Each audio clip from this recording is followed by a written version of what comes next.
வணக்கம்.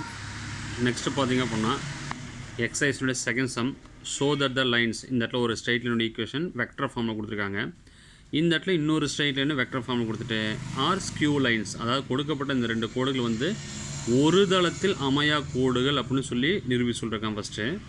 அதுக்கப்புறம் and hence find the shortest distance between தம். அப்போனா அந்த ரெண்டு ஒரு தளத்தில் அமையா கோடுகளுக்கு இடைப்பட்ட மிக குறுகிய தூரம் நான் கேட்குறான். இப்போ ரெண்டு கோடுன்னு வச்சுக்கோங்களேன்.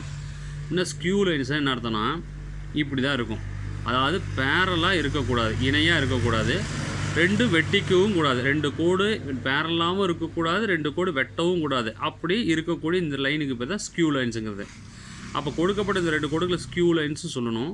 அதுக்கப்புறம் இந்த ரெண்டுக்கும் இடைப்பட்ட குறுகிய தூரம், ஆக்சுவலாக பார்த்தீங்கன்னா இங்கே ஒரு லைன் இங்கே கூட டிஸ்டன்ஸ் இருக்கும். இந்த ரெண்டு லைனுக்கு நடுவில் இந்த இடத்துல கூட ரெண்டு லைனுக்கு நடுவில் டிஸ்டன்ஸ் இருக்கும். ஆனால் இருக்குல்லையே ஷார்ட்டஸ்ட் டிஸ்டன்ஸும் ஒரு இடத்துல தான் இருக்கும். அதை தான் நமக்கு கண்டுபிடிச்சு சொல்லியிருக்கேன். ஏன்னா ஒவ்வொரு இடத்துலையும் ஒவ்வொரு மாதிரி டிஸ்டன்ஸ் இருக்குமா. ஸோ அதனால் அப்படி நமக்கு கண்டுபிடிக்க முடியாது. அதனால தான் ரெண்டு லைனுக்குள்ளே குறுகிய தூரம் என்னவோ அந்த தூரத்தை கண்டுபிடிச்சு சொல்லியிருக்காங்க. ஃபஸ்ட்டு இந்த ரெண்டு லைனு ஸ்கியூ லைன்ஸ்னு ப்ரூவ் பண்ணணும். அப்படின்னா அர்த்தம் இந்த ரெண்டு இல்லை அப்படின்னு சொல்லணும். அப்படின்னா கண்டிப்பாக இதுவாக தான் இருக்குன்னு நான் சொல்ல போகிறேன். அப்புறமேட்டு அந்த டிஸ்டன்ஸ் நம்ம கண்டுபிடிச்சிக்கலாம். ஸோ கொடுத்துருக்கூடிய இந்த ரெண்டு ஸ்ட்ரைட் லைன்ஸும் இங்கே எடுத்து எழுதிருக்கோம். ஆர் வெட்டர்னு போட்டு இங்கே எழுதிருக்கோம். ஃபஸ்ட்டு செகண்ட் எழுதிருக்கோம். ஸோ இது வந்து ஃபஸ்ட் லைனுடைய பாயிண்ட், அது A1 6i + j + 2k gap.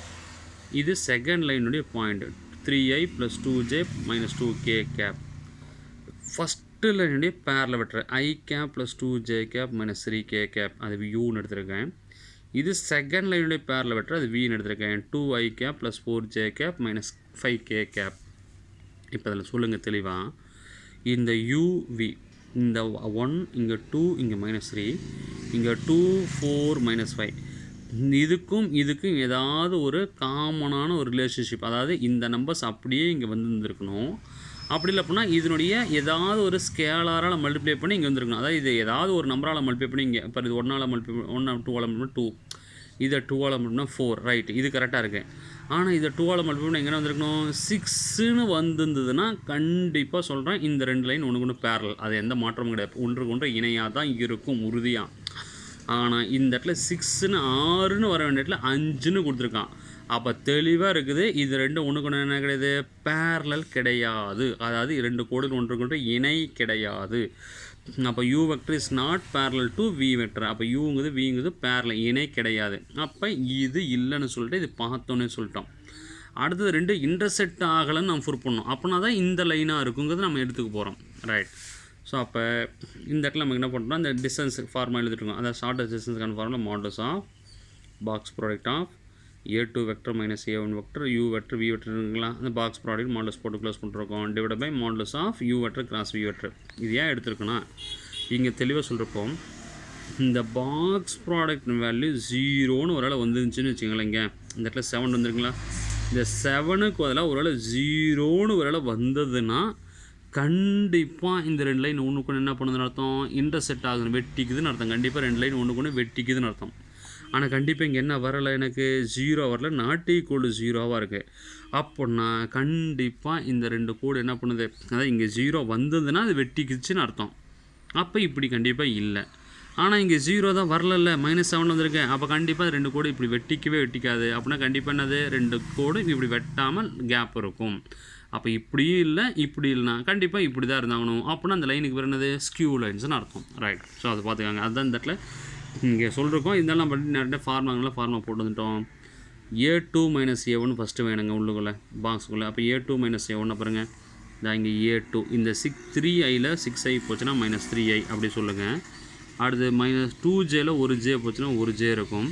-2k இது -2k ஆகும், -2k -2k ஆகும் -4k.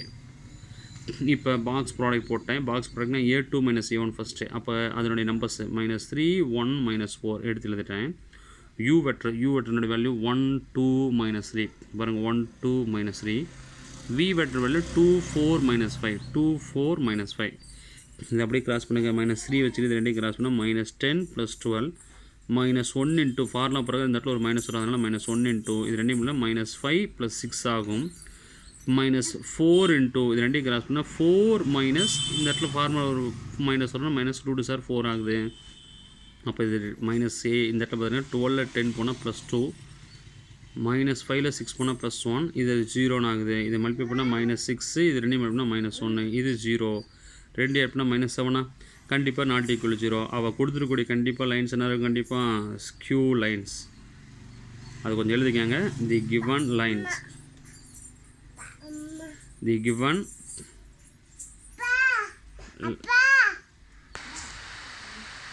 Given lines are skew லைன்ஸுங்கிறது கொஞ்சம் எழுதிக்காங்க தான். இந்த இடத்துல கொஞ்சம் அதை ரைட் பண்ணிக்காங்க. இப்போ கிளாஸ் ஒர்க் பண்ணல. The given lines are skew lines எழுதிக்காங்க.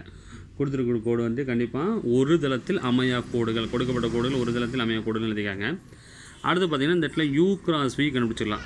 இப்போ இந்த இடத்துல கவனிங்க, இந்த இடத்துல மேலே ஒரு மாடல்ஸ் இருக்குது. சரி ரைட், அது அப்புறம் போட்டுக்கலாம். ஏன் மாடல்ஸ் நீ வேணால் சொல்கிறேன்னா, இந்த பாக்ஸ் ப்ராடக்ட் வேல்யூ வந்து -7 இருக்குது. ஆனால் வெளியே ஒரு மாடல்ஸ் இருக்குல்ல, அந்த மாடல்ஸுடைய பர்பஸ் என்னது? இந்த மைனஸ்னே வந்தாலும் நீ என்ன பண்ணணும்? +7 மாற்றிக்கணும். அதை நெக்ஸ்ட் பேஜில் பண்ணுறப்போ அதை பார்த்துக்காங்க. அடுத்து நமக்கு இந்த u cross v வேணும். அப்புறமேட்டு அதுக்கு மாடல்ஸ் எடுக்கணும். அப்போ u வெக்டர் கிராஸ் v வெக்டர்னா first i cap j cap எடுத்துகிட்டு டிட்டர்மினன்ட் அணிக்கோ இடத்துல u வெக்டரோட வேல்யூ எவ்வளோப்பா? 1 2 -3 பாருங்கள். 1 2 -3 v வெக்டர் தான் v வெக்டர் தான் இங்கே இருக்குல்ல. 2 4 -5 2 4 -5 கிராஸ் பண்ணுறேங்க. i கேப் ஃபஸ்ட்டு கிராஸ் பண்ணால் -10 +12 j கேப் வந்துடும். -5 +6 k கேப் இன்ட்டு 4 -4 இது வந்து 2 இருக்கும், அதனால் 2i கேப். இது 1 இருக்கும், மைனஸ் இருந்ததுனால -j கேப் +0 k கேப். இது u cross v. ஆனால் நமக்கு என்ன தேவை? மாடுலஸ் எடுக்கணும் அதுக்கு. அப்போ மாடுலஸ்னால் ரூட் போட்டு ஸ்கொயர் பண்ணால் 2 ஸ்கொயர் பண்ணுறேன் +1 ஸ்கொயர் பண்ணால் இது 4 ஆகும். 1 ஆட் பண்ணால் √5. இப்போ ஃபார்முலா பார்த்தீங்கன்னா டிஸ்டன்ஸுக்கான ஃபார்முலா என்னதுன்னா modulus of box product value அப்படியே போடுறேங்க by modulus of u cross v. இது எல்லாமே ஃபார்முலா அப்படியே எழுதிட்டோம். இந்த மேலே இருக்கக்கூடிய வேல்யூ டோட்டலாக கண்டுபிடிச்சிருக்கோம். என்னது? -7 இருந்துச்சு. ஆனால் மாடல்ஸ் எடுக்கும்போது என்னது? +7 மாறுது. கீழே வந்து இருக்கக்கூடிய வேல்யூ வந்து √5. அப்போ என்ன ஆன்சர் கிடைச்சது எனக்கு? 7/√5. அப்போ கொடுத்துருக்கக்கூடிய அந்த 2 லைனு கண்டிப்பாக ஸ்கியூ லைன்ஸு. அந்த 2 லைனுக்குள்ளே ஷார்ட்டஸ்ட் டிஸ்டன்ஸ், 2 புள்ளிகளுக்கு இடைப்பட்ட, அதாவது சார் இந்த 2 கோடுகளுக்கு இடைப்பட்ட இந்த தூரம் கண்டிப்பாக எவ்வளோ இருக்கு அப்படின்னா 7/√5 யூனிட்ஸ் இருந்திருக்கும். அதுதான் இங்கே சொல்லியிருக்கோம்.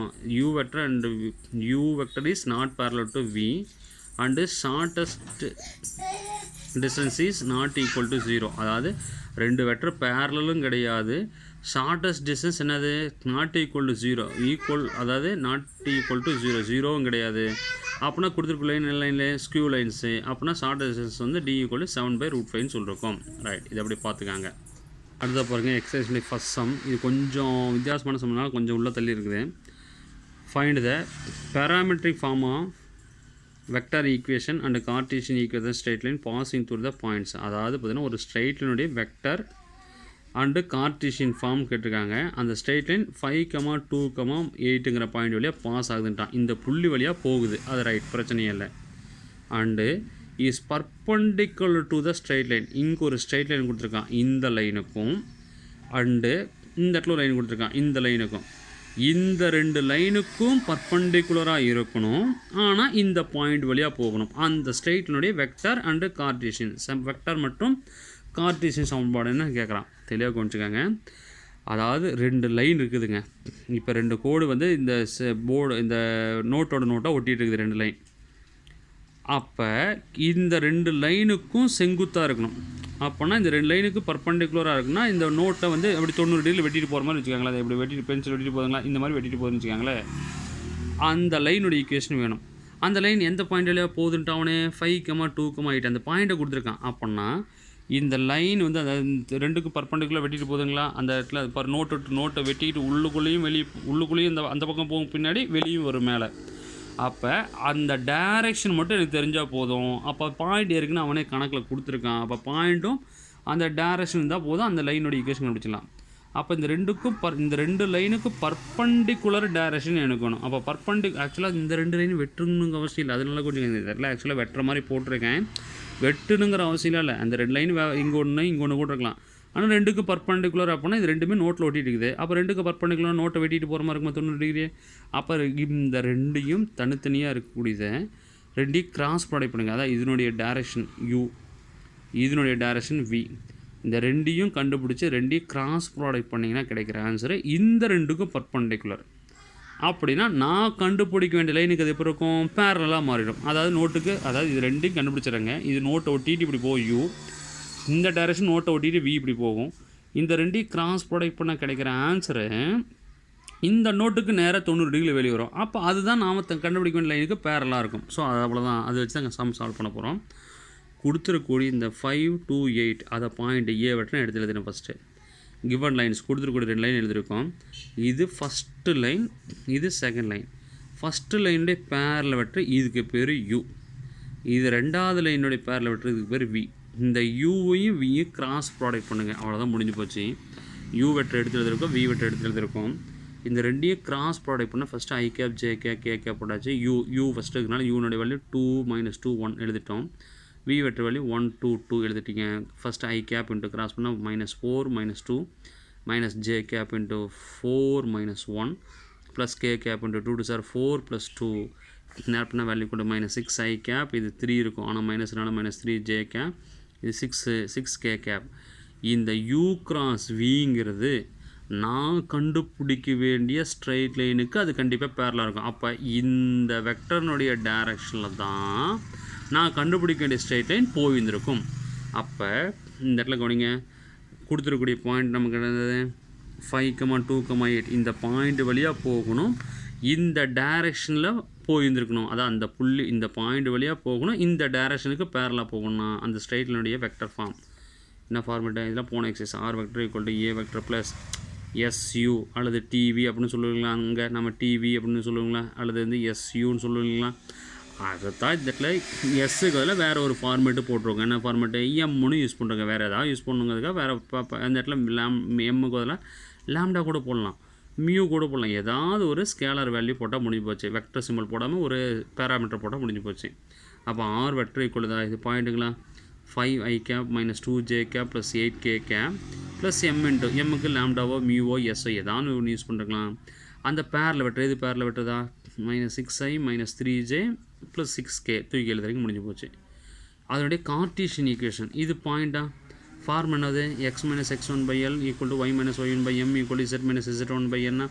இந்த x1 y1 z1லாம் பாயிண்ட்டு. இந்த 5 2 8 தான் 5 2 8 x1 y1 z1 போட்டோம். LMN -6 - 3 6 -6 - 3 + 6 போட்டோம். ரைட், அப்படியே சப்ஸ்டியூட் பண்ணால் முடிஞ்சு போச்சு. ஸோ அப்படியே அந்த எக்ஸசைஸுடைய ஃபஸ்ட் சம் அப்படியே கொஞ்சம் கிளியராக பாருங்கள். ஸோ அடுத்த சம்ஸை நெக்ஸ்ட் கிளாஸில் கண்டிப்பாக பண்ணிக்கலாம். தேங்க்யூ. ஏதாவது டவுட்னா உங்களுக்கு ஃபோன் பண்ணுங்கள்.